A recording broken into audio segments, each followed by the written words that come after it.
ভারতের একটি গ্রামের সম্প্রতি এমন এক অবিশ্বাস্য ঘটনা ঘটেছে যা শুনে অনেকেই হতবাক। বলা হচ্ছে পুরুষের পায়ের স্পর্শে নাকি মিলবে সন্তান।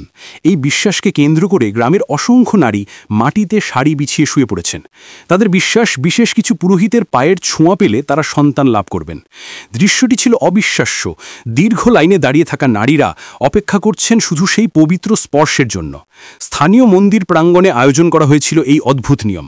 কয়েকজন পুরোহিত ফুলের মালা গলায় পড়ে একে একে নারীদের দেহের উপর দিয়ে হেঁটে যান। নারী অংশগ্রহণকারীদের দাবি, এই পুরোহিতরা দেবতার আশীর্বাদধারী, তাই তাদের পায়ের স্পর্শে নাকি নারীদের বন্ধ্যাত্ব দূর হয়। অনেকেই বিশ্বাস করেন এটি ঈশ্বরের অলৌকিক শক্তির প্রকাশ। তবে সমাজের একাংশ এই প্রথার তীব্র সমালোচনা করেছে অনেকে। তারা বলছেন এটি অন্ধবিশ্বাস ও কুসংস্কার ছাড়া আর কিছু নয়। চিকিৎসা বিজ্ঞান স্পষ্টতই জানায় সন্তান ধারণ সম্পূর্ণ শারীরবৃত্তীয় প্রক্রিয়া। কোনো মানুষের পায়ের ছোঁয়ায় তা সম্ভব নয়। তবুও ভারতের বিভিন্ন অঞ্চলে এখনও এমন প্রথা চালু আছে যেখানে মানুষ অলৌকিক বিশ্বাসে অন্ধ হয়ে পড়ে। এই ঘটনার ভিডিও ছড়িয়ে পড়ার পর সামাজিক মাধ্যমে শুরু হয়েছে ব্যাপক আলোচনা। কেউ বলছেন এটি বিশ্বাসের ব্যাপার, আবার কেউ বলছেন অন্ধ অনুসরণের করুণ উদাহরণ।